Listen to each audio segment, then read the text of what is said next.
Hello बच्चों, कैसे हो आप सब। मेरा नाम अविनाश श्रीवास्तव और आप देख रहे हैं प्यारा सा YouTube channel Avinash chemistry classes. आज बच्चों हम आपके लिए लेकर आए हैं सबसे मज़ेदार वीडियो बीएससी सेकेंड ईयर और बीएससी सेकेंड ईयर के साथ साथ क्लास 12 का। और क्लास 12 के साथ साथ आप लोग कोई भी यदि कंपटीशन का एग्ज़ाम दे रहे हो, जैसे साइंस, नीट, आईआईटी, ये सब जो आप एग्ज़ाम दे रहे हो उसके लिए वेरी वेरी वेरी इम्पॉर्टेंट। और आपको साथ ही साथ बता दें कि इस चैप्टर से, ठीक है, बीएससी में बहुत ज़्यादा क्वेश्चन पूछा था। बीएससी पार्ट 2 का है, इनऑर्गेनिक केमिस्ट्री का, ठीक है। और कंपटीशन में भी इस चैप्टर से बहुत से अच्छे क्वेश्चन बनते हैं, ठीक है। 3-4 नंबर के क्वेश्चन आपको कंपटीशन में भी देखने को मिल जाएंगे। तो चलिए आज वो टॉपिक, वो चैप्टर कौन सा है, आज हम लोग उसका डिस्कस करते हैं। तो चलिए इस जो आज हम लोग पढ़ने वाले हैं वो है पीरियोडिक टेबल का D block element. Periodic table का डी ब्लॉक एलिमेंट, इसको एक और नाम से जाना जाता है मेरे प्यारे बच्चों, जिसका नाम है, जिसको एक और नाम से जाना जाता है ट्रांजिशन एलिमेंट। क्या होता है ट्रांजिशन एलिमेंट और डी ब्लॉक का एलिमेंट क्या होता है, मैं आपको इतनी इजीली तरीके से मैं आपको टीच करूंगा कि आपको वास्तविक रूप में लगने लगेगा कि जैसे कि हाँ पीरियोडिक टेबल आप जितना रटते हो ना कि इतने इसमें ग्रुप होते हैं, इतने इसमें पीरियड होते हैं, मैं आपको बता दूंगा ना पूरा ऐसे चार्ट का फ्लो करके आपको एकदम इजीली लगने लगेगा। बस आप लोग वीडियो को स्टार्टिंग से लेके लास्ट तक देखना और समझना। और सबसे बड़ी बात, यहाँ पे कॉपी कलम को साथ में लेके बैठना, क्योंकि मैं जो चीज़ बोलूँगा आपको इम्पोर्टेंट, वो हर एक चीज़ इम्पोर्टेंट होगा। मैं यदि यहाँ ब्लैक बोर्ड पे मैं नहीं लिख पा रहा हूँ तो आप लोग अपने कॉपी पे जरूर नोट करना, ठीक है बच्चों। तो चलिए स्टार्ट करते हैं, आज बहुत मज़ा आने वाला है, बस आप लोग वीडियो को ध्यान से देखते जाइए, ठीक है। तो चलिए यहाँ पे हम क्या करते हैं, पहले मैं पीरियोडिक टेबल बनाता हूँ। आपको बच्चों पहले बता दें आपको, ठीक है, ये जब मैं एटॉमिक स्ट्रक्चर में वीडियो अविनाश केमिस्ट्री क्लासेस पे सर्च करेगा एटॉमिक स्ट्रक्चर, वहां पे ना मैं आपको कुछ नियम बताया था, जैसे कि अब्बाउ का लॉ बताया था, अब्बाउ का प्रिंसिपल बताया था, उसके रूल्स के बारे में मैंने बताया था, पाउली के बारे में बताया था। ये सब सारे डिस्कस, सेल, सबसेल, ऑर्बिटल और एक ऑर्बिटल में कितने इलेक्ट्रॉन होते हैं, वो सारा मैंने डिस्कस किया। यदि वो आपको समझ में आता है तो बहुत बढ़िया है, अगर नहीं समझ में आ रहा है तो बच्चों आप जाइए। मैं ये नहीं कह रहा हूं कि आप मेरे ही वीडियो से आप लोग उसको पढ़िए, लेकिन उसका आना आपको बहुत जरूरी है। तो चलिए बच्चों पहले हम लोग पीरियोडिक टेबल बनाते हैं।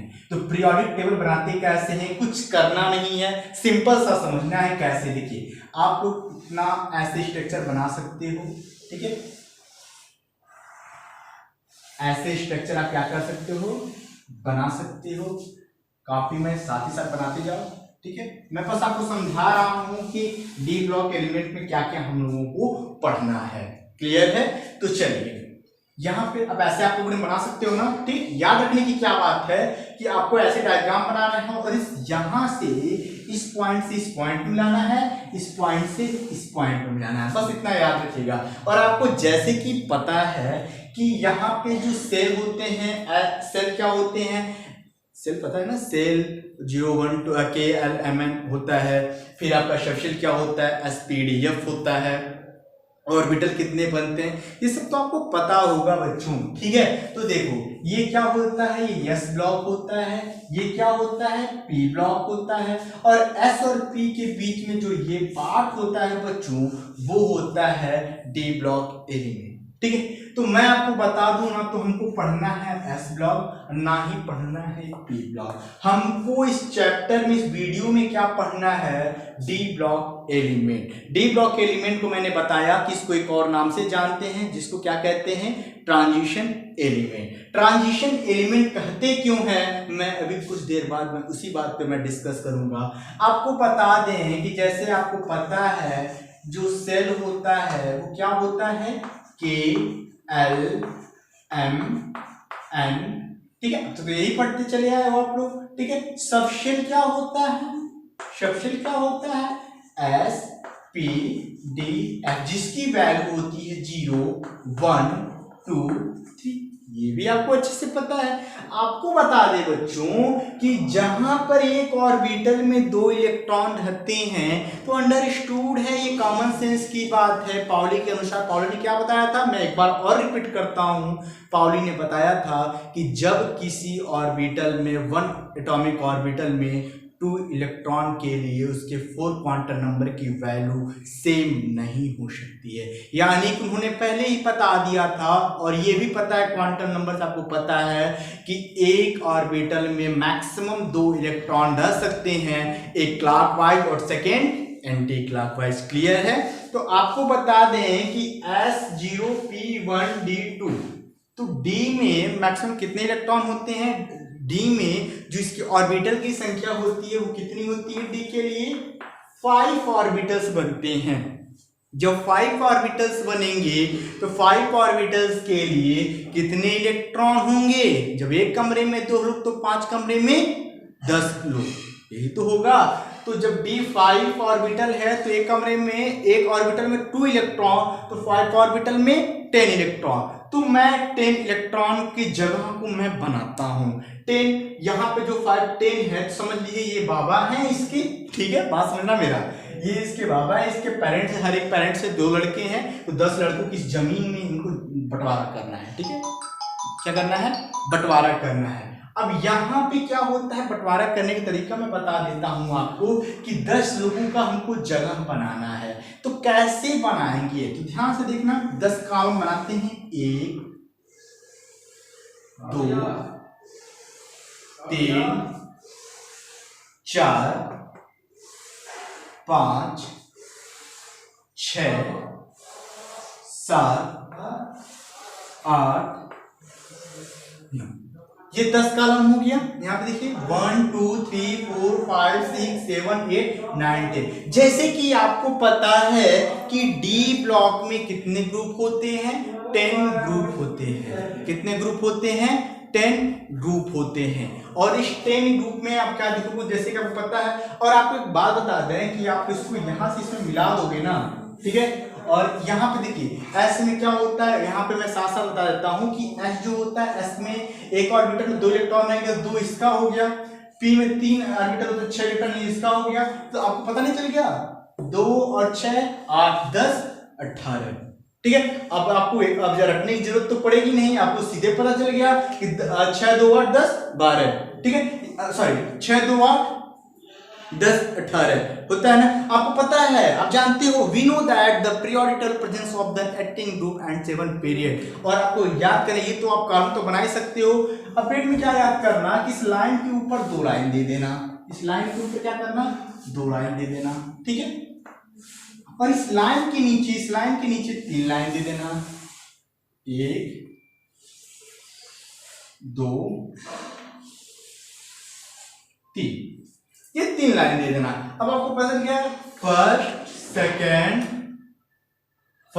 सेकेंड, ठीक है, थर्ड फोर्थ 5 6 7।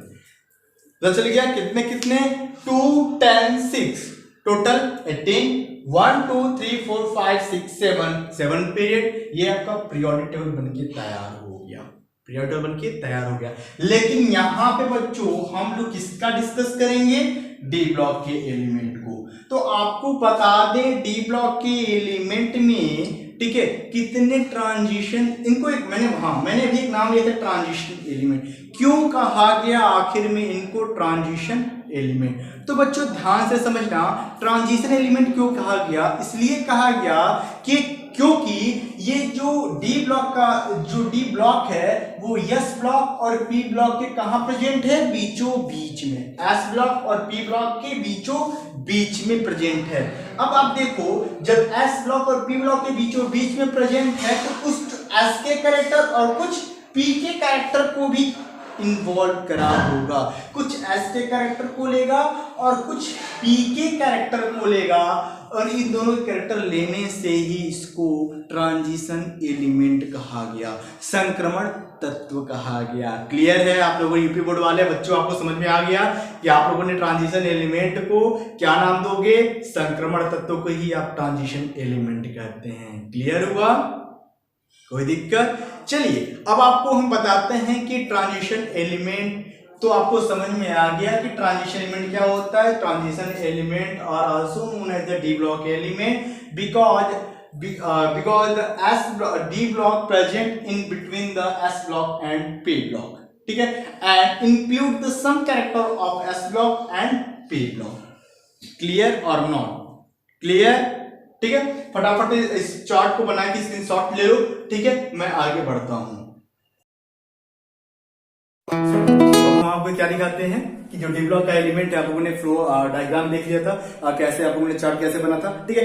अब मैंने क्या बात किया, मैं रिवाइज कर दे रहा हूं आपको पहले कि डी ब्लॉक का एलिमेंट मैंने क्या बताया कि इसको ट्रांजिशन एलिमेंट कहा जाता है। क्यों कहा जाता है उसका भी मैंने रीजन बताया।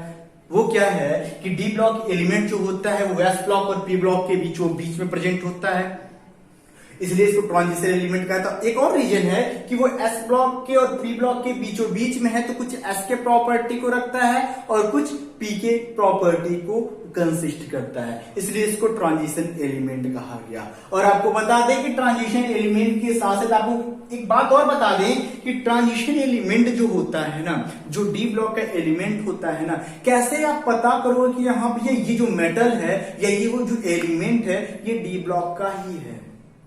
एस ब्लॉक का भी तो हो सकता है, पी ब्लॉक का भी तो हो सकता है, तो पहले तो पता तो करना पड़ेगा कि भैया ये किस ब्लॉक, ये जो डी ब्लॉक में है, तो कैसे आप पता कर लोगे कि हाँ ये डी ब्लॉक का एलिमेंट है, ये एस ब्लॉक है, ये पी ब्लॉक का है। तो पता करने का तरीका तो आपको पता होना चाहिए, तो मैं आपको तरीका बताता हूँ, ठीक है, कैसे किसी चीज को पता करेंगे कि वो एस ब्लॉक का एलिमेंट है, पी ब्लॉक का एलिमेंट है। अब मैं यहाँ पे लिख दिया कि चलो ये सोडियम हो गया, ठीक है, यहाँ पे ये मैग्नीज हो गया, ठीक है, यहाँ पे क्या हो गया, यहाँ पे आप ले लो क्लोरीन हो गया, ठीक है, ये है एलिमेंट। कैसे पता करोगे, कोई बोल दे कि बेटा ये बताओ किस ब्लॉक का एलिमेंट है, पता कर लोगे आप लोग, पता कर लोगे, कैसे पता करोगे मैं तरीका बताता हूं, ठीक।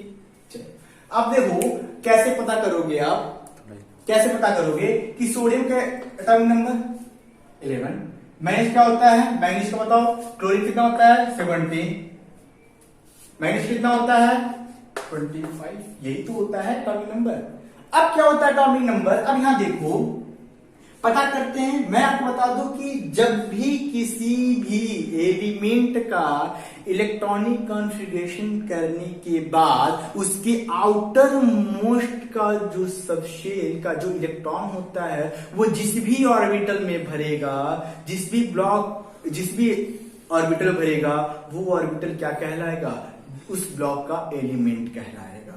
कहोगे कैसे, अब मैं आपको बताता हूं। अब सबसे पहली बात तो मैं भी नाम लिया इलेक्ट्रॉनिक कॉन्फ़िगरेशन को, पता है इलेक्ट्रॉनिक कॉन्फ़िगरेशन किसने दिया था, कैसे निकालते हो, नहीं देखा तो आप जाकर वहां पे, कहां पे, अविनाश केमिस्ट्री क्लासेस करके ओपन करना चैनल, वहां पे जब आप एटॉमिक स्ट्रक्चर मैंने पढ़ाया है, वहां पे आपको बाउ का प्रिंसिपल, पाउली का, ये सब चीज आपको देखने को मिल जाएगा। सबसे बड़ी बात, यदि जो टॉपिक आपको समझ में ना आए, कमेंट बॉक्स में आप क्या करना, मैसेज डालना, उस पर कमेंट करना कि सर हमको ये टॉपिक नहीं आता है। और फिर आप, अगर आप मेरे इंस्टा आईडी को फॉलो ना करे हो, अविनाश केमिस्ट्री क्लासेस करके आईडी है, वहां तो उसको फॉलो करो। और सबसे स्पेशल फीचर्स के बारे में बता रहे हैं आपको, बम्पर धमाका, कि आप डायरेक्ट मैसेज भी हमें कर सकते हो। ये सबसे बड़ा चांस है, आप डायरेक्ट मैसेज करके हमसे क्वेश्चन पूछ सकते हो, हर एक क्वेश्चन का डिस्कस कर सकते हो, जो मैं पढ़ा रहा हूँ उस टॉपिक से रिलेटेड आप डिस्कस कर सकते हो, मैं वहां पे सारे क्वेश्चन का आपको आंसर दूंगा, ठीक है बच्चों। तो चलो यहाँ अब क्या पता करते हैं कि सोडियम क्या होता है, इलेक्ट्रॉनिक कॉन्फ़िगरेशन करते हैं। बाउ का प्रिंसिपल कहता है क्या है कि किसी भी ऑर्बिटल में इलेक्ट्रॉन के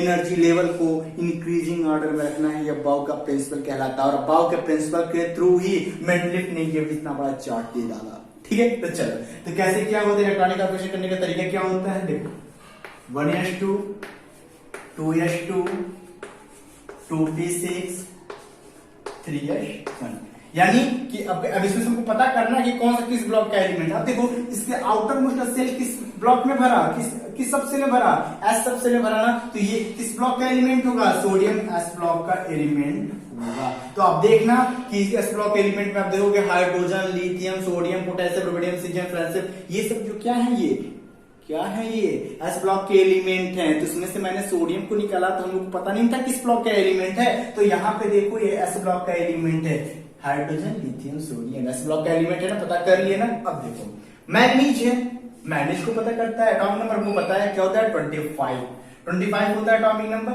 ठीक है। तो देखो इसका इलेक्ट्रॉनिक कॉन्फ़िगरेशन करते हैं 1s2 2s2 2p6 3s2, नीचे कर देते हैं 3p6 4s2 3d 2 2 4 6 10 20 25 हो गया ना एटॉमिक नंबर।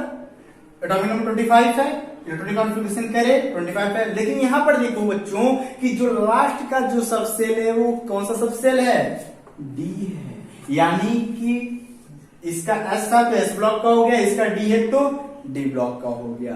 क्लियर है बच्चों, कोई कंफ्यूजन? पता कर सकते हो आप कि कौन सा किस ब्लॉक का एलिमेंट होगा इसके थ्रू, इलेक्ट्रॉनिक कॉन्फ़िगरेशन के थ्रू, ठीक है। तो ऐसे पता करना है, क्लोरीन का पता कर लो, पी ब्लॉक का एलिमेंट है। मैं आपको पहले बता दूं कैसे होता है, इसको तो पहले प्रूव तो करना पड़ेगा। चलो देखो 17 होता है 1s2 2s2 2p6 3s2, ठीक है, 3p2 6, ये 10 हो गया, 12 कितनी जा सकता है 5, 3p5, ये क्या है, ये 3p5 है। यानी कि ये इसका जो एलिमेंट है वो कौन सा होगा, किस सबसेल का होगा, पी सबसेल का होगा, ठीक है। पी सबसेल का मतलब किस ब्लॉक का एलिमेंट होगा, पी ब्लॉक का एलिमेंट होगा, ठीक है। तो आप ऐसे पता कर सकते हो कि कौन सा किस ब्लॉक का एलिमेंट होगा, ठीक है। मैं तो आपको जनरली बता दिया, लेकिन हमको पढ़ना क्या है, डी ब्लॉक के एलिमेंट के बारे में। मैंने डी ब्लॉक के एलिमेंट में आपको फिर डायग्राम बना के चीज समझाता हूँ। मैंने डायग्राम थोड़ी देर पहले बनाया था, फिर मैं बताता हूँ केवल डी ब्लॉक का मैं डायग्राम बनाता हूँ। तो यहाँ ध्यान से देखो, डी ब्लॉक के एलिमेंट का डायग्राम ध्यान से देखना, ठीक है। मैंने कुछ ऐसे बताया था, और मैंने बताया था आपको कितने ग्रुप होते हैं डी में, 10 ग्रुप होते हैं, ठीक है। लेफ्ट टू राइट क्या होता है, पीरियड होता है, और अप टू डाउन क्या होता है, ग्रुप होता है, ठीक है। 10 होता है, बना लेते हैं 1 2 3 4 5 6 7 8 9 10, ठीक है बच्चों, 10 ग्रुप हो गया, ठीक है। कितने अब मैं बता रहा हूं क्या है, ये डी है, ठीक है, डी ब्लॉक है। अब देखो मैं क्या बताता हूं आपको, एक बात बता दूं कि ट्रांजिशन एलिमेंट के साथ साथ इनमें जो होते हैं 4 सीरीज पाए जाते हैं, 4 सीरीज पाए जाते हैं। वो 4 सीरीज कौन कौन से होते हैं, यहां से देखना। 4 सीरीज मतलब 1 सीरीज 2 3 एंड 4, यानी कि वो 4 सीरीज कौन कौन से हैं, 3D series, 4D series, 5D series और 6D सीरीज। ये जो 4 सीरीज होते हैं, 3D series, 4D series, 5D series और 6D सीरीज, इसके 4 ट्रांजिशंस होते हैं, 4 ट्रांजिशंस होते हैं। वो 4 ट्रांजिशंस क्या होते हैं, 3D series first transition, 4D series second transition, 5D series third transition, 6D series fourth transition. यानी कि मेरे कहने का मतलब क्या होता है कि डी ब्लॉक में 4 सीरीज पाया जाता है, that is the 3D series, 4D series, 5D series and 6D series. And इसमें 4 ट्रांजिशंस पाए जाते हैं, first transition, second transition, third transition and fourth transition. और आपको बता दें कि इनमें जो होते हैं, इनके जो ग्रुप होते हैं, वो कितने होते हैं, 10 होते हैं। इनके कितने वर्टिकल कॉलम होते हैं, 10 वर्टिकल कॉलम होते हैं। D1 D2 D3 D4 D5 D6 D7 D8 D9 D10 ये होते हैं डी ब्लॉक में, ठीक है बच्चों। अब हमको एक एक इसके स्पेशल फीचर्स के बारे में पढ़ना है। इसके स्पेशल फीचर्स क्या क्या है, हम सबसे पहले देखो 3D सीरीज को सबसे पहले हम लोग क्या करेंगे, स्टडी करेंगे। सबसे पहले हम किसका पढ़ेंगे, 3D सीरीज में। बीएससी सेकेंड ईयर में भी इंपॉर्टेंट है, अदरवाइज सारे कंपटीशन में भाई केमिस्ट्री है तो हर जगह पूछा जाता है। बीएस 12 क्लास 12 में भी है, ठीक है। बीएससी में भी आपको सेकेंड ईयर में मिलेगा। और सबसे बड़ी बात बच्चों, कंपटीशन से इससे बहुत ज्यादा क्वेश्चन बनते हैं। वो कंपटीशन क्वेश्चन कौन कौन से बचते मैं वहां पे बताऊंगा आपको। जब मैं ये चैप्टर समाप्त करूंगा तो वहां पे कैसे कैसे क्वेश्चन पूछे जाते हैं मैं आपको यहाँ पे बताऊंगा, ठीक है बच्चों। तो चलो अब मैं क्या बताता हूँ, 3D सीरीज के बारे में पढ़ना है। तो 3D सीरीज में कौन कौन सी एलिमेंट होते हैं, 3D सीरीज में कौन कौन से एलिमेंट होते देखते हैं। देखो मैं लिख रहा हूं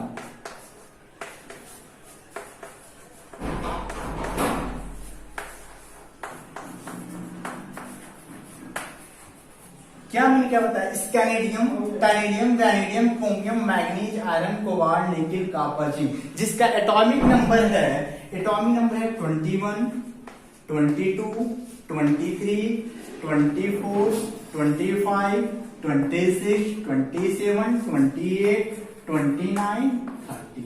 ठीक है, 10 एलिमेंट है कि नहीं है, 1 2 3 4 5 6 7 8 9 10, 10 ग्रुप है, 10 एलिमेंट है, 3D सीरीज का है। अब देखो हमको अभी 3D सीरीज के बारे में डिस्कस करना है, अभी 5D सीरीज के बारे में हमको अभी डिस्कस नहीं करना है, तो इसलिए पहले हम 3D पे फोकस करते हैं। ठीक है, 3D सीरीज में हमको क्या क्या देखना है, इसमें 3D सीरीज में सबसे पहले बात बच्चों हम इसका क्या क्या देखेंगे। ठीक है, इसका हम इलेक्ट्रॉनिक कॉन्फ़िगरेशन देखेंगे, एटॉमिक एंड आयनिक रेडियाई देखेंगे, फिर इसके बाद इसके ऑक्सीडेशन या वेरिएबल बैलेंसी को देखेंगे, फिर इसके कलर ट्रांसफॉर्मेशन को देखेंगे, मैग्नेटिक प्रॉपर्टी को देखेंगे, कॉम्प्लेक्स ट्रांसफॉर्मेशन के इसके फीचर्स को देखेंगे, कैटालिटिक बिहेवियर को देखेंगे। ये सब चीजों को हम लोग क्या करेंगे, देखेंगे। ठीक है, फटाफट इसका स्क्रीनशॉट ले लो, मैं एक एक का मैं टॉपिक का डिस्कस करता हूं। ले लो, साइड लेता हूं। क्या क्या हम लोग को पढ़ना है, मैंने क्या बताया आपको, इलेक्ट्रॉनिक कॉन्फ़िगरेशन पढ़ना है, उसके एटॉमिक रेडियाई के पढ़ना है, क्या क्या पढ़ना है, तो पहले आपको नोट कर दो, क्या क्या पढ़ना नोट कर दो। सबसे पहले हम क्या देखेंगे, इसका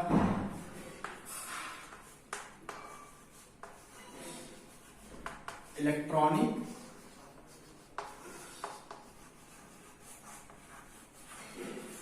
कॉन्फ़िगरेशन, दूसरा क्या देखेंगे, इसका एटॉमिक और आयनिक रेडियाई को देखेंगे। तीसरा क्या देखेंगे, इसके वेरिएबल वैलेंसी को देखेंगे। चौथा क्या देखेंगे हम लोग, कलर ट्रांसफॉर्मेशन। कलर, ये कलर ट्रांसफॉर्मेशन को भी शो करता है बच्चों, याद रखना। कलर कैसे, कौन सा कलर देखते हो, ये इस ब्लॉक एलिमेंट की शो करता है, कलर ट्रांसफॉर्मेशन। पांचवा क्या देखेंगे हम लोग,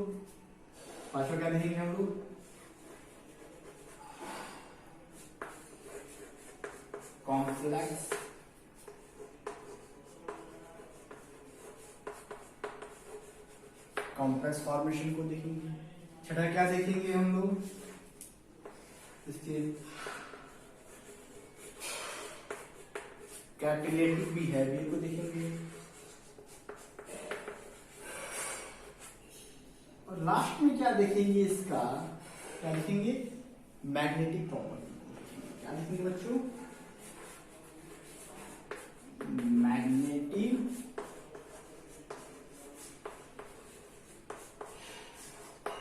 प्रॉपर्टी बनेंगे। इतने चीजों को हम लोगों को पढ़ना है डी ब्लॉक एलिमेंट में इन case of the 3D series. इतना हमको 4D में पढ़ना है, इतना हमको 5D में पढ़ना है, सब में पढ़ना है। ठीक है बच्चों, इतना टॉपिक नोट करो। क्या क्या, इलेक्ट्रॉनिक कॉन्फ़िगरेशंस, एटॉमिक और ionic radii, variable valency, colour, variable valency और ऑक्सीडेशन नंबर। यहाँ मैं लिख दे रहा हूं, आप समझ, वेरिएबल बैलेंसी का अलग मत समझना, ऑक्सीडेशन नंबर है यार, ऑक्सीडेशन नंबर। ठीक है, उसके बाद क्या होता है, चौथा क्या देंगे, कलर ट्रांसफॉर्मेशन। पांचवा क्या होगा, कॉम्प्लेक्स फॉर्मेशन। छठा क्या होगा, कैटालिटिक बिहेवियर। 7 क्या होगा, मैग्नेटिक प्रॉपर्टी। क्या होगा 7, मैग्नेटिक प्रॉपर्टी। फटाफट इसका स्क्रीनशॉट ले लो, एक एक का हम लोग स्टडी करते हैं। सीरीज का हम इलेक्ट्रॉनिक कॉन्फ़िगरेशन देख लेते हैं, कैसे क्या होता है। मैंने अभी तुरंत लिखा था 3D सीरीज का, क्या मैंने लिखा था, कौन कौन से एलिमेंट होते हैं, मैं यहाँ एक बार और लिख दे रहा हूँ। ठीक है, आपको नोट करो कौन कौन से होते हैं।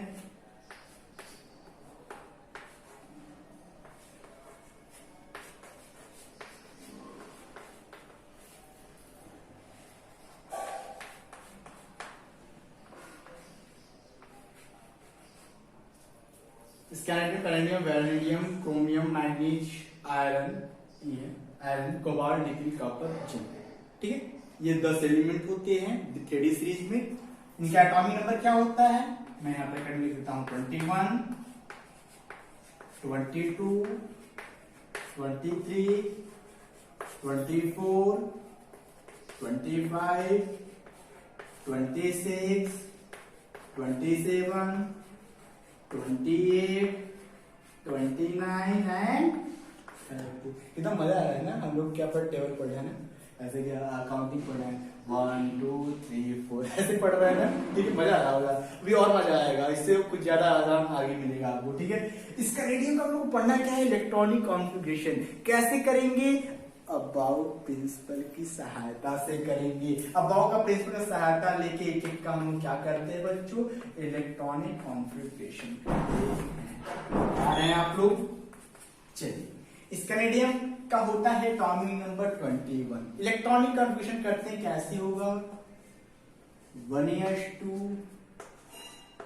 2s2 2p6 3s2 3p6 4s2 3d1। देखो डी ब्लॉक का एलिमेंट जो होगा बच्चों ना, इनका जो आउटर में सेल होगा वो ND1 से लेके ND10 के अंदर ही फिट होगा।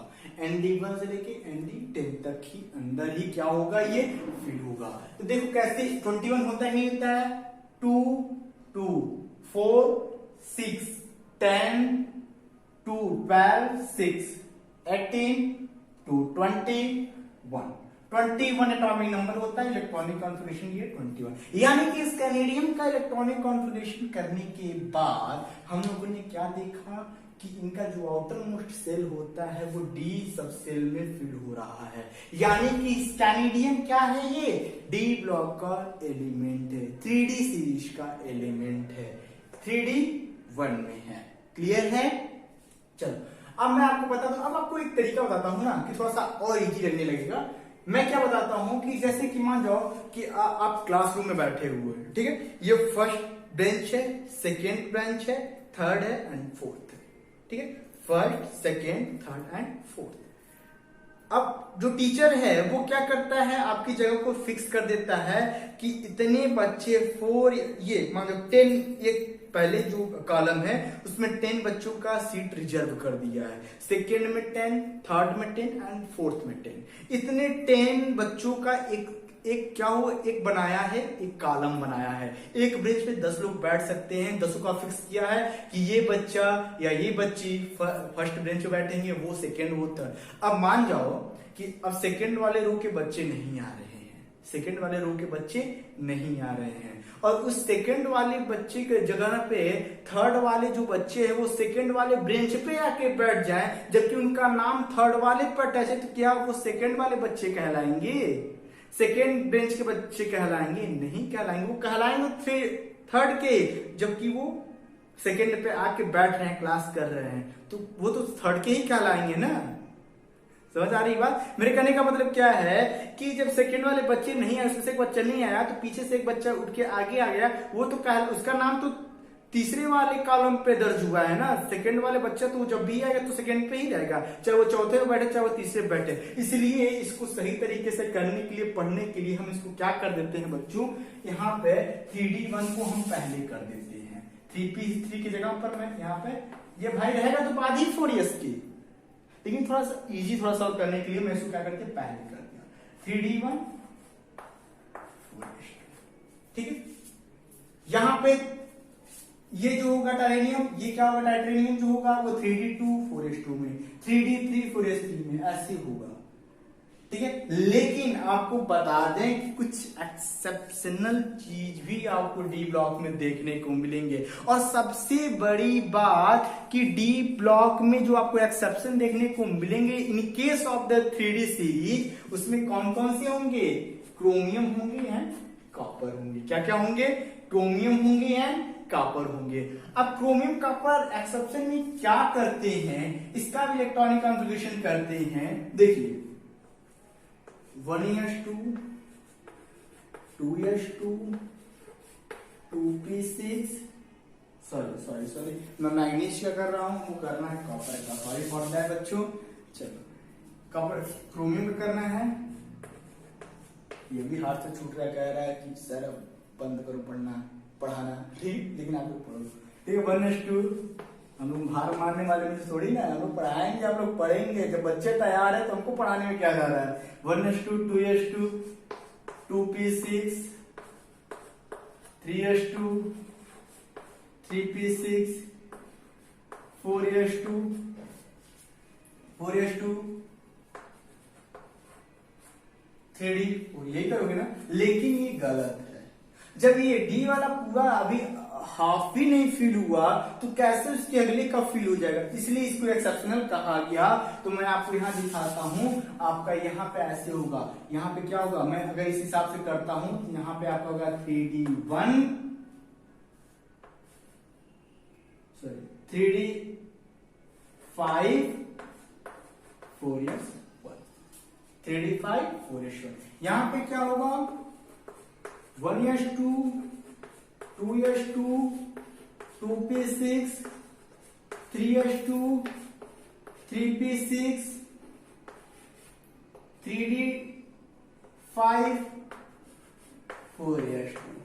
देखो टर्म नंबर होता नहीं होता है 25, 2 2 6, 2 2 4 6 10, 2 12 6 18, 18 to 25 हो गया, 5 25 हो गया। क्लियर है। अब देखो अभी क्या हुआ 2 2 4 6 10 10, ठीक है। अब फिर क्या है 6 to 18 हुआ, 19 हुआ, 19 और ये क्या हुआ 19 और 5 कितना होता है 24 होता है ना बच्चों। तो 24 हो गया। मैं सबका इलेक्ट्रॉनिक कॉन्फ़िगरेशन निकाल दे रहा हूँ, ठीक है, आपको इजी लगेगा। देखो मैं सबको निकाल दे रहा हूँ। 1s2 साथ साथ बोलते जाओ, 2s2, 2p6, 3s2, 3p6, एक बढ़ा दो 22 हो जाएगा ना, 3d2, 4s2, 22 एटॉमिक नंबर है। 2 2 4 6 10, 10 20, 2 22, एटॉमिक नंबर 22 है ना, ठीक है। अब इसका निकाल लो। 1s2, 2s2, 2p6, 3s2, 3p6, एक और बढ़ा दो 3d3, 4s2, 3d3, 4s2, 23 हुआ कि नहीं हुआ, 10, 20, 23। इसका आप निकाल ही दियो। ये एक्सेप्शनल होता है, इस पे मैं स्टार बना दे रहा हूं, इस पे भी मैं स्टार बना दे रहा हूं, आपको समझ में आ जाएगा, ठीक है। आयरन का निकालो। 1s2, 2s2, 2p6, 3s2, 3p6, 3d6, 4s2, 26 हो गया नहीं हुआ। 2 2 4 6 10, 10 20 6 26 हो गया। इसका निकालते हैं। 1s2, 2s2, 2p6, 3s2, 3p6, 3d7, 4s2।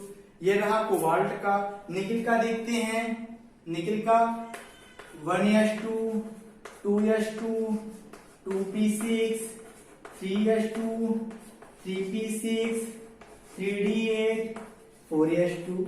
ये हो गया किसका, निकिल का हो गया।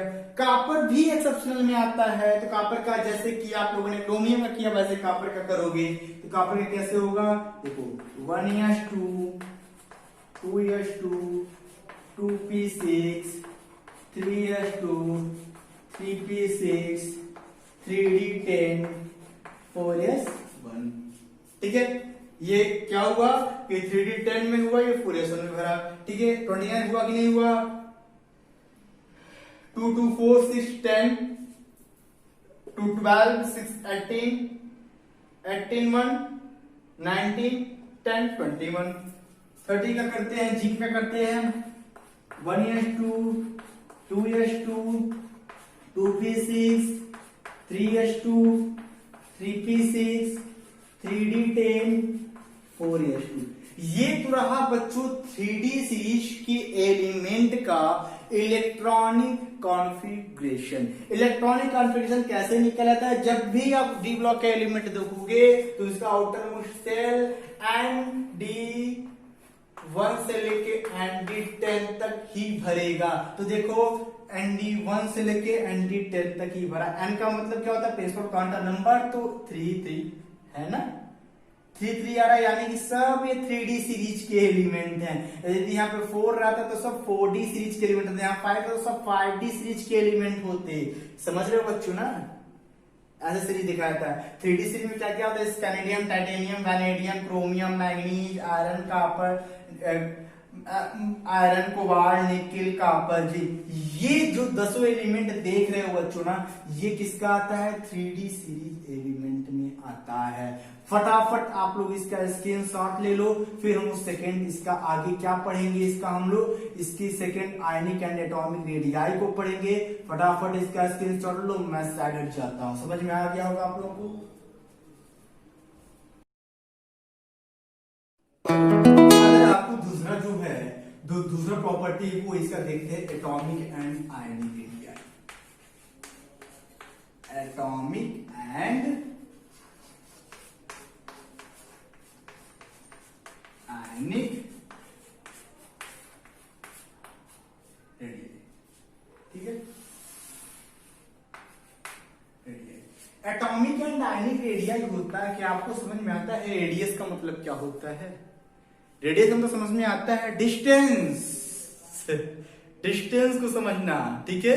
मैं पहले आपको समझा देता हूं कि एटॉमिक एंड आयनिक रेडियाई होता है क्या है, समझना भी तो यही है। चलो, एटॉमिक एंड आयनिक रेडियाई होता है क्या है। रेडियाई को समझते हैं कि दो जो डिस्टेंस, दो किसी भी परमाणु की, मतलब हिंदी बोले दो किसी एटम के, ठीक है, एटम परमाणु भी बोलते हो, इनके बीच का जो सेंटर होता है, इनकी जो बीच की ये डिस्टेंस होती है वो इसकी रेडियाई कहलाती है। क्या कहलाती है, इसका रेडियाई या रेडियस कहलाती है। समझ में आया। यही हमको पता करना है कि in case of the 3D series में हमको पता करना है कि इसके एटॉमिक रेडियाई कितनी होती है डी ब्लॉक के 3D सीरीज एलिमेंट की। तो वही हम लोग क्या करेंगे, इस टॉपिक में डिस्कस करेंगे, ठीक है, इस टॉपिक में डिस्कस करेंगे। अब क्या होता है atomic and ionic radii. Atomic and ionic radii जो होते हैं वो कुछ फॉलोइंग फैक्टर्स पे डिपेंड करते हैं। वो फॉलोइंग फैक्टर्स क्या होते हैं कि रेडियाई जो होता है डायरेक्टली प्रोपोर्शनल होता है एन के। पहला तो इस पे डिपेंड करेगा, दूसरा डिपेंड करेगा कि जो रेडियस होता है वो इनवर्सली प्रोपोर्शनल होता है जेड, यानी कि एटॉमिक नंबर। समझ में आ रहा है, किसके किस पे होगा, आर ए जो होगा वो डायरेक्टली प्रोपोर्शनल होगा एम के, और जो आर ए, जो सेकेंड फैक्टर क्या है कि जो रेडियस होता है वो इनवर्सली प्रोपोर्शनल होता है 1/z के। क्लियर है।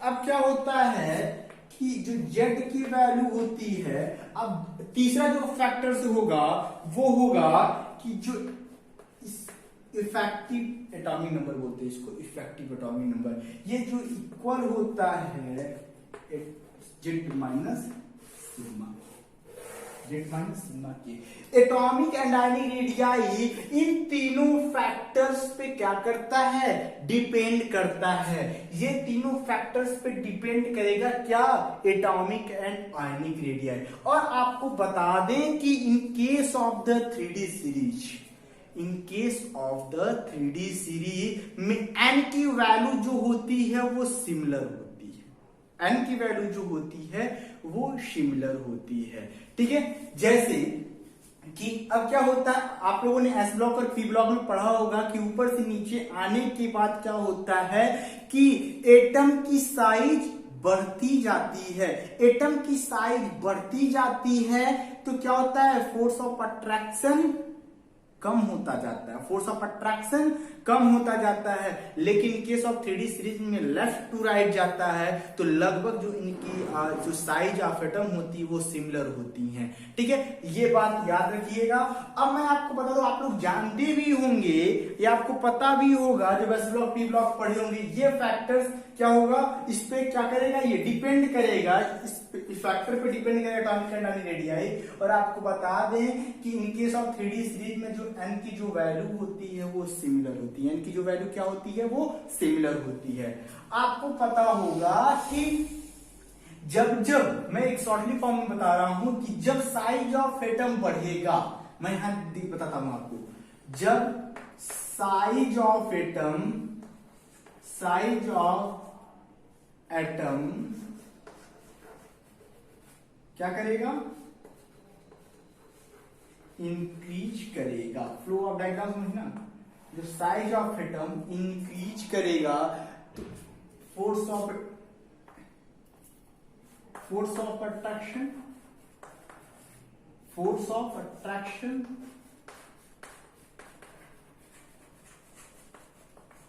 अट्रैक्शन क्या करेगा, डिक्रीज होगा। साइज ऑफ एटम बढ़ा तो फोर्स ऑफ अट्रैक्शन कम हुआ। समझ में आ रहे हैं? आपको मैं इसलिए डायग्राम में समझा रहा हूं कि आपको समझ में आएगा। साइज ऑफ, जब यूनिवर्सली प्रोपोर्शनल होता है ना, साइज ऑफ एटम क्या हुआ, बढ़ा तो फोर्स ऑफ अट्रैक्शन कम हुआ। अब जैसे जैसे एटम पर न्यूक्लियर चार्ज बढ़ता जाएगा, न्यूक्लियर चार्ज इंक्रीज करेगा, न्यूक्लियर चार्ज बढ़ेगा तो force of, size of atom क्या हो जाएगा, जब न्यूक्लियर चार्ज बढ़ेगा तो साइज ऑफ एटम क्या होगा, घट जाएगा, डिक्रीज। साइज ऑफ एटम, जैसे न्यूक्लियर चार्ज बढ़ेगा साइज ऑफ एटम डिक्रीज होगा। मैं अभी आपको बढ़िया से बताता हूं। जैसे ही साइज ऑफ एटम कम होता जाएगा वैसे ही फोर्स ऑफ अट्रैक्शन बढ़ता जाएगा। फोर्स ऑफ अट्रैक्शन क्या, अब तो कितना लॉजिक की चीज है समझना। फोर्स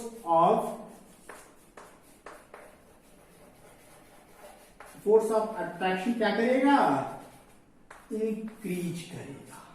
फोर्स ऑफ अट्रैक्शन क्या करेगा बच्चों, इंक्रीज करेगा। अब मैं क्या बताया, मैं आपको बताया एटॉमिक एंड आयनिक रेडियाई में, मैं आपको जनरली एक बात बता रहा हूं कि जैसे जैसे साइज ऑफ एटम बढ़ेगा, जैसे जैसे साइज ऑफ एटम बढ़ेगा वैसे वैसे इलेक्ट्रॉन का फोर्स ऑफ अट्रैक्शन कम होता जाएगा। जैसे जैसे फोर्स ऑफ अट्रैक्शन कम होता जाएगा वैसे वैसे सिग्मा वैल्यू बढ़ता जाएगा। यानी कि आप ये कह सकते हो कि जैसे ही सिग्मा वैल्यू इंक्रीज किया तो साइज ऑफ एटम इंक्रीज करेगा, और जब साइज ऑफ एटम इंक्रीज किया तो फोर्स ऑफ अट्रैक्शन हमेशा के लिए डिक्रीज करेगा। और फिर मैंने दूसरा क्या बताया कि जैसे जैसे उस एटम पर न्यूक्लियर चार्ज बढ़ता जाएगा वैसे वैसे वो क्या होगा, साइज ऑफ एटम कम होता जाएगा, डिक्रीज करता जाएगा और फोर्स ऑफ अट्रैक्शन बढ़ता जाएगा। अब इसमें आपको कुछ लॉजिक समझ में आ रहा है? जैसे समझो, मैं आपको एग्जांपल बताता हूं। मैंने क्या बताया, देखो ये फटाफट इसका स्क्रीनशॉट लो, मैं आपको समझाता हूं। फटाफट इसका स्क्रीनशॉट लो। मैंने क्या बताया, अब इसको देखते हैं कैसे क्या क्या कहना है। जैसे देखो ये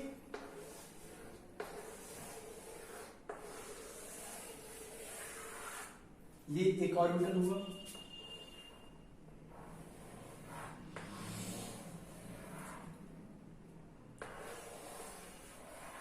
ये दूसरा ऑर्बिटल हुआ। ब्रह्मांड मत समझना तुम लोग, ठीक है? चलो ये हुआ, तीसरा हुआ। अब देखो ये न्यूक्लियस है, ये इसका न्यूक्लियस है और ये इसके बीच का सेंटर, ये न्यूक्लियस है। अब देखो बात समझना, यहां से यहां तक इतनी दूरी है, डिस्टेंस बढ़ी ना। इसमें क्या है, इसको यहां से यहां, अब समझो, ठीक है? न्यूक्लियस से सब, इन तीनों में न्यूक्लियस से सबसे ज्यादा नजदीक कौन है, बता सकते हो? ये मान लो ये ए हुआ, बी हुआ,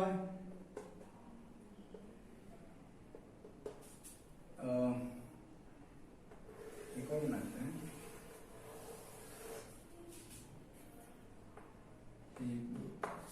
ये ए हुआ, ये बी हुआ और ये सी हुआ। अब इसमें आप बता सकते हो कि सेंटर से आउटर मोस्ट, जो ये सेंटर है, ये आउटर मोस्ट ऑर्बिटल है, ये सेंटर है, ये आउटर मोस्ट ऑर्बिटल, ये सेंटर है, ये आउटर मोस्ट ऑर्बिटल। क्या आप बता सकते हो कि सब जो कौन सा इन तीनों में से कौन सा ऐसा कक्षक है, कौन सा ऐसा ऑर्बिटल है जो नजदीक है? किसके नजदीक है? इस सेंटर के नजदीक है। तीनों बता सकते हो? बता सकते हो तीनों में कौन सा है? ए है, बी है कि सी है? बता सकते हो? नहीं बता सकते हो तो समझो सी है, क्योंकि सी में देखो डिस्टेंस क्या है, सी में जो डिस्टेंस है वो बहुत नजदीक है, सेंटर से बहुत नजदीक है। और यहां पे देखो जो ये बी वाला है, बी सेकंड नंबर पे बी आता है। सेकंड बी क्यों आएगा? क्योंकि यहाँ की इस सेंटर से थोड़ी सी ज्यादा दूरी पे ये बी वाला है, इससे थोड़ा ज्यादा दूरी। सबसे ज्यादा डिस्टेंस को कौन रखता है? ये ए वाला। डिस्टेंस की बात करते हैं तो डिस्टेंस पे सबसे ज्यादा बड़ा कौन सा होगा? ए वाला।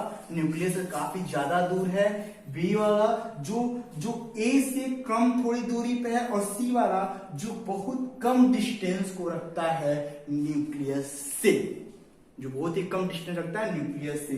ये तो आप समझो, ये इसका रेडियस सबसे ज्यादा हुआ, उससे कम रेडियस बी वाले का, सबसे कम रेडियस सी वालों का है। अब मैं आपको एक एग्जांपल देता हूं, समझो। अब सबसे ज्यादा फोर्स ऑफ अट्रैक्शन किसका सबसे ज्यादा होगा? कम रेडियस वालों का। जो न्यूक्लियस के पकड़ में रहेगा उसकी ज्यादा पावर रहेगी ना, उसके पास ज्यादा एनर्जी रहेगी ना, तो यानी कि सी वाले की जो फोर्स ऑफ अट्रैक्शन है वो ज्यादा होगा, बी वाला का थोड़ा सा कम होगा। सबसे कम जो फोर्स ऑफ अट्रैक्शन होगा वो किसका होगा? ए वालों का होगा। मैंने जैसे बताया कि जैसे जैसे एटॉमिक साइज बढ़ती जाएगी, जैसे जैसे साइज ऑफ एटम बढ़ती जाएगी, वैसे वैसे फोर्स ऑफ अट्रैक्शन कम होता जाएगा। जैसे जैसे साइज ऑफ एटम बढ़ा, फोर्स ऑफ अट्रैक्शन कम होता गया। जैसे जैसे साइज ऑफ एटम बढ़ा, वैसे फोर्स ऑफ अट्रैक्शन कम होता गया। जैसे जैसे साइज ऑफ एटम घटता गया, वैसे वैसे फोर्स ऑफ अट्रैक्शन बढ़ता गया। क्लियर है? अब आपको मैं बता रहा हूं, जैसे समझो, एग्जांपल देता हूं कि आप घर पे हो, ठीक है? अब घर पे हो, आपके घर पे क्या होता है कि आप इलेक्ट्रॉन हो, ठीक है? आप इलेक्ट्रॉन हो, ठीक है? आपके जो पेरेंट्स हैं वो सेंटर्ड न्यूक्लियस है। जो आपके पेरेंट्स हैं वो क्या है? सेंटर्ड न्यूक्लियस है। अब आपको समझा दें कि आप घर पे रहते हो, अब जो ऑर्बिटल हो, आप घर पे रहते हो, तो घर पे क्या होता है? माँ बोलती है, पिताजी बोलते हैं कि बेटा खाना खा लो, बेटा ये काम कर लो, बेटा ऐसे करो। यानी कि उनका प्रेशर आप पे क्रिएट होता है, यानी कि आप उनके पकड़ में बने रहते हैं। उन न्यूक्लियस से वो ऑर्बिटल ज्यादा पकड़ में रहता है, फोर्स ऑफ अट्रैक्शन ज्यादा होता है। ये मैंने भी कहा कि जैसे जैसे इलेक्ट्रॉन जैसे जैसे न्यूक्लियस से जितनी दूरी बढ़ती जाएगी, वैसे वैसे फोर्स ऑफ अट्रैक्शन कम होता जाएगा। जो लड़का या जो व्यक्ति जो अपने पेरेंट्स के करीब ही में रहा, अपने सेंटर्ड न्यूक्लियस के जो इलेक्ट्रॉन जो अपने सेंटर्ड न्यूक्लियस के करीब में रहा, उनका फोर्स ऑफ अट्रैक्शन बढ़ता जाएगा। जिनकी रेडियस, जिनकी बच्चों से दूरियां कम है, उनका फोर्स ऑफ अट्रैक्शन बढ़ता जाएगा। अब जैसे जैसे आप बड़े होते हैं, आप बाहर पढ़ने जाते हो, आप बाहर पढ़ने जाते हो, और जब बाहर पढ़ने आप जा रहे हो तो क्या होता है? वही पेरेंट्स, वही आपके सेंट्रल न्यूक्लियस होते हैं, आप उनके आउटर मोस्ट ऑर्बिटल होते हैं। जैसे जैसे आप बाहर जाते हो तो दूरियां, डिस्टेंस बढ़ती जाती है, और डिस्टेंस बढ़ती जाती है तो फोर्स ऑफ अट्रैक्शन कम होता जाता है। बात समझ रहे हो ना? जैसे जैसे आप अपने पिता से, अपने पेरेंट्स से दूर होते जाते हो, तो वो क्या होता है कि उनका बोलना, डांटना वो आपसे कम हो जाता है। उनकी जो डिस्टेंस, जो फोर्स ऑफ अट्रैक्शन होता है वो कम होता जाता है। इसलिए अब क्या होता है कि आप घर पे रहते हो तो 24 आवर बोलते बेटा ये कर लो, वो कर लो, पढ़ लो, कुछ भी कर। अब आप बाहर जाते हो तो आप मैच्योर हो जाते हो, आपको समझ में आ जाता है। पढ़ोगे कि नहीं पढ़ोगे वो अलग बात है। आप खाना खा रहे हो, नहीं खा रहे हो, बस आपके पेरेंट्स वही काम करेंगे, पूछेंगे कि खाना खाए, पढ़ाई करे। आप झूठ बोलो या सच बोलो, वो देखने तो नहीं आ रहे हैं, वो समझ तो नहीं पा रहे हैं कि आप वहां से उन दोनों, क्योंकि नहीं देखने आ रहे, क्योंकि उन दोनों की आउटर मोस्ट ऑर्बिटल और सेंटर की न्यूक्लियस बढ़ती, जो डिस्टेंस है वो बढ़ती जा रही है, जिससे फोर्स ऑफ अट्रैक्शन कम होता जा रहा है। मैं वही चीज मैं यहाँ पे समझा रहा हूं। जैसे जैसे न्यूक्लियस से आउटर मोस्ट सेल की दूरियां बढ़ती जा रही हैं, वैसे वैसे फोर्स ऑफ अट्रैक्शन कम होती जा रहे हैं। जैसे जैसे साइज ऑफ एटम घटती जा रही है, वैसे वैसे फोर्स ऑफ अट्रैक्शन बढ़ता जा रहा है। फिर मैंने बताया कि जैसे जैसे साइज और जैसे जैसे एटम के ऊपर न्यूक्लियर चार्ज बढ़ता जाता है, जैसे जैसे एटम के ऊपर न्यूक्लियर चार्ज बढ़ता जाता है, वैसे वैसे साइज ऑफ एटम घटता जाता है, और जैसे जैसे साइज ऑफ एटम घटता है, वैसे वैसे फोर्स ऑफ अट्रैक्शन ज्यादा होते हैं। इसका भी एग्जांपल बता दें आपको। देखो अब क्या है, अब बात समझना, ठीक है, कि आपकी शादी हो गई है, आपकी शादी नहीं हुई है, पहले इसमें शादी नहीं हुई है, आप आराम से खा रहे हो, पी रहे हो, घूम रहे हो, इन दोस्तों के साथ, उन दोस्तों के साथ, सबके साथ घूम रहे हो, ठीक है। अब क्या होता है, आपके ऊपर एक प्रेशर आ गया, आपकी शादी हो गई। अब शादी होने के बाद क्या होता है, आपके ऊपर एक प्रेशर क्रिएट हो रहा है। आपके ऊपर क्या है, प्रेशर, मान के प्रेशर है कि हमको घर चलाना है, हमको ये करना, वो करना, आप बाहर किसी को टाइम नहीं दे पा रहे हो, कहीं किसी को टाइम नहीं दे पा रहे, क्योंकि आपके ऊपर प्रेशर क्रिएट हो रहा है। आप जो हंसते खेलती जिंदगी आपकी क्या हो जाती है, सीमित में हो जाती है, क्योंकि आपके ऊपर एक जिम्मेदारियां आ जाती है। ठीक मैंने वही कहा कि जैसे जो साइज ऑफ एटम है, जब तक कोई चार्ज नहीं है तब तक वो बढ़ता जा रहा है, जब उसके ऊपर चार्ज, यानी जब उसके ऊपर प्रॉब्लम बढ़ती जा रही है, जैसे चार्ज बढ़ता जा रहा है, वो एटम का साइज ऑफ एटम क्या हो रहा है, घटता जा रहा है। जैसे जैसे प्रॉब्लम आती जा रही है, वैसे वैसे आदमी डिप्रेशन में जाता है, हमेशा जा रहा है, धीरे धीरे जाता है, ठीक है। वैसे मैंने क्या बताया, जैसे कि एटम के ऊपर, जैसे आयरन है, आयरन के ऊपर 3 न्यूक्लियर चार्ज, 3 चार्ज इस पे जनरेट हुआ, तो इस केस में साइज ऑफ एटम आयरन का, जैसे कि Fe3 है, Fe2+ है।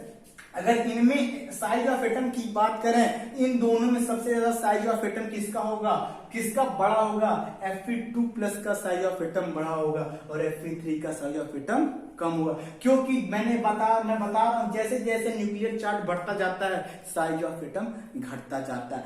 ये तो बच्चों बात होता है एटॉमिक एंड आयनिक रेडियाई की। मैंने क्या बताया, एटॉमिक एंड आयनिक रेडियाई क्या होता है, वो कुछ फैक्टर्स पे डिपेंड करते हैं। जैसे एक रेडियस जो होता है डायरेक्टली प्रोपोर्शनल होता है n के, और क्या होता है, रेडियस जो होता है इनवर्सली प्रोपोर्शनल होता है 1/z इफेक्टिव के, और जो z इफेक्टिव होता है वो इक्वल होता है z माइनस सिग्मा के। फिर मैंने बताया कि in case of the 3D scene बताया कि वो सिमिलर होते हैं, क्या होते हैं वो वो सिमिलर होते हैं क्योंकि वो लेफ्ट राइट जाते हैं, अप एंड बिलो पे आने पे, अप टू डाउन आने पे साइज ऑफ एटम बढ़ता जाता है। लेकिन मैं जनरली एक बात कहा, हम लोग को जानते हैं कि जैसे जैसे सिग्मा वैल्यू इंक्रीज करता है, वैसे वैसे साइज ऑफ एटम बढ़ता जाता है। जैसे जैसे साइज ऑफ एटम बढ़ेगा, वैसे वैसे फोर्स ऑफ अट्रैक्शन कम होता जाएगा। फिर इन अदर हैंड में मैंने बोला कि जैसे जैसे साइज ऑफ एटम घटता जाएगा, जैसे जैसे साइज ऑफ एटम घटेगा, वैसे वैसे न्यूक्लियर चार्ज बढ़ेगा, और जैसे जैसे न्यूक्लियर चार्ज बढ़ेगा, वैसे फोर्स ऑफ अट्रैक्शन बढ़ता जाएगा। क्लियर है। इन case of the 3D series में मैं आपको बता दूं बच्चों कि सारे सिमिलर होते हैं, चाहे स्कैनेडियम, टाइट्रियम, वैनेडियम, क्रोमियम, कॉपर, निकल, मैग्नीज, जितने भी एटम हैं उनकी लगभग एक सिमिलरिटी होती है, लगभग एक सिमिलरिटी होती है। वो सिमिलरिटी क्या होती है, ठीक है, मैं आपको बताता हूं, फटाफट इसका स्क्रीनशॉट ले लो, मैं साइड हट जाता हूं। बता रहा हूं कि यहाँ पे स्कैनेडियम से लेके, मैं बता रहा हूं सिमिलर होता है, स्कैनेडियम से लेके जिंक तक जो होता है एटॉमिक एरिया जो होता है वो कांस्टेंट होता है, एटॉमिक एरिया कांस्टेंट होता है। मैं लिखवा दे रहा हूं आपको, मैं लिखवा दे रहा हूं कि कौन कौन सा एटॉमिक एरिया कितना होती है इन केस ऑफ 3D सीरीज में, क्या कौन कौन से होते हैं। मैं आपको पहले इवेंट का नाम लिखता हूं, तब उसके मैं एटॉमिक एरिया के बारे में लिखता हूं, ठीक है, जो वेरी वेरी वेरी इंपॉर्टेंट है, ठीक है। सॉरी, स्कैनेडियम, टाइट्रियम, वैनेडियम,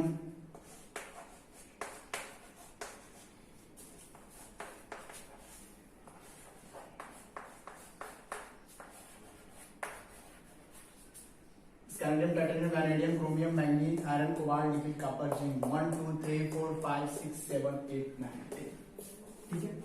अब इसका हम क्या देखेंगे, एटॉमिक रेडियाई देखेंगे। क्या देखेंगे बच्चों, एटॉमिक रेडियाई देखेंगे। एटॉमिक रेडियाई कैसे निकालेंगे, कैसे होता है, मैं आपको बता रहा हूं,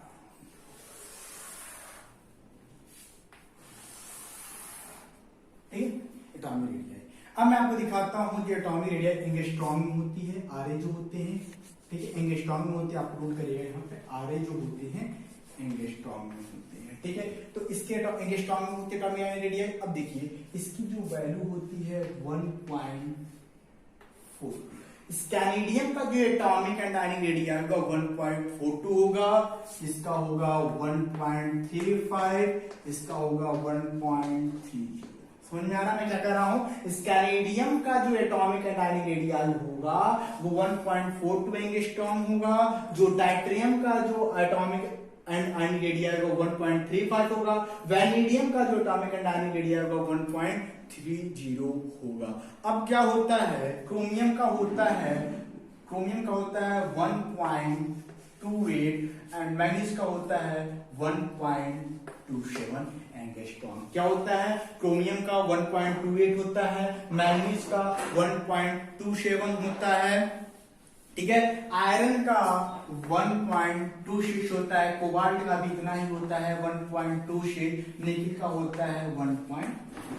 देखो आप क्लियर हो रहा है ना कि 1.42, 1.35 टाइटेनियम का, वैनेडियम का 1.30, क्रोमियम का 1.28, मैग्नीज का 1.27, आयरन का 1.26, कोबाल्ट का भी उतना होता है atomic and ionic radii 1.26, nickel का होता है 1.25 एंड लास्ट बचता है कॉपर एंड जिंक, जिनका होता है कॉपर एंड जिंक का क्या होता है, यहाँ पे होता है 1.28 एंगस्ट्रॉम। क्लियर हो रहा है ना, क्लियर हो रहा है नहीं हो रहा है। अब जो यहाँ पे जो जिंक होता है इसका होता है 1.32 एंगस्ट्रॉम। क्लियर हो रहा है बच्चों।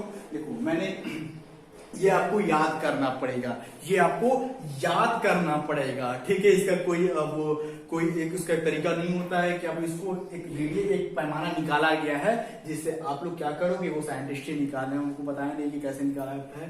तो ठीक है, तो आप इसको याद करिएगा कि 3D सीरीज में scandium, titanium, vanadium, chromium, manganese, iron, cobalt, nickel, copper, zinc, जिनका एटॉमिक रेडियाई को एंगस्ट्रॉम में हम लोग नापते हैं। तो एंगस्ट्रॉम में जब इसको देखेंगे तो आप देखोगे स्कैनेडियम का जो होता है एटॉमिक एंड आयनिक रेडियाई वो होता है 1.42 एंगस्ट्रॉम एंड टाइटेनियम का जो होता है, टाइटेनियम का जिसका एटॉमिक एंड आयनिक रेडियाई होता है 1.35, वैनेडियम का जो एटॉमिक एंड आयनिक रेडियाई होता है 1.30, उसी प्रकार क्रोमियम का 1.28, मैग्नीज का atomic and ionic radii 1.27, iron का atomic and ionic radii 1.26, cobalt का 1.26, निकिल का 1.25, कॉपर का 1.28, जिंक का 1.32 एंगस्ट्रॉम। लगभग एक जैसे एक का अंतर है, दो का अंतर दिखाई दे रहा है, लगभग ये सिमिलर है। जब आप एस ब्लॉक और पी ब्लॉक पढ़ते हैं तो उनकी रेडियाई काफी ज्यादा एक दूसरे से सिमिलरिटी नहीं शो करती, बड़े होते क्योंकि उनकी साइज ऑफ एटम बढ़ती जाती है, उनकी साइज ऑफ एटम बढ़ती जाती है। ठीक है, फटाफट इसका स्क्रीनशॉट लो। सबसे पहली बात बच्चों मैं आपको बता दूं कि इस वीडियो में पार्ट 1, पार्ट 2, पार्ट 3 करके मैं ट्रांजिशन एलिमेंट का वीडियो अपलोड करूंगा। सबसे पहली बात मैं आपको बता दे रहा हूं बच्चों, आज की इस वीडियो में, ठीक है, मैं क्या आपको बताया, एटॉमिक एंड आयनिक रेडियाई बताया, एटॉमिक कॉन्फ़िगरेशन बताया, कुछ इंट्रोडक्शन दिया डी ब्लॉक के एलिमेंट में। अगले जो पार्ट 2 वीडियो होगा बच्चों, जो मैं नेक्स्ट वीडियो अपलोड करूंगा, उसमें मैं वेरिएबल वैलेंसी को दिखाऊंगा, जिस कैसे ऑक्सीडेशन नंबर इसका होता है, उसमें कौन सी वेरिएबल वैलेंसी दिखाएंगे, उसके बाद उससे कॉम्प्लेक्स ट्रांसफॉर्मेशन, कैटालिटिक रिएक्शन, सारे अब नेक्स्ट वीडियो में हम लोग डिस्कस करेंगे। तब तक आप लोग इसको पूरा पढ़ ले। Thanks for watching, thanks guys, फटाफट इसका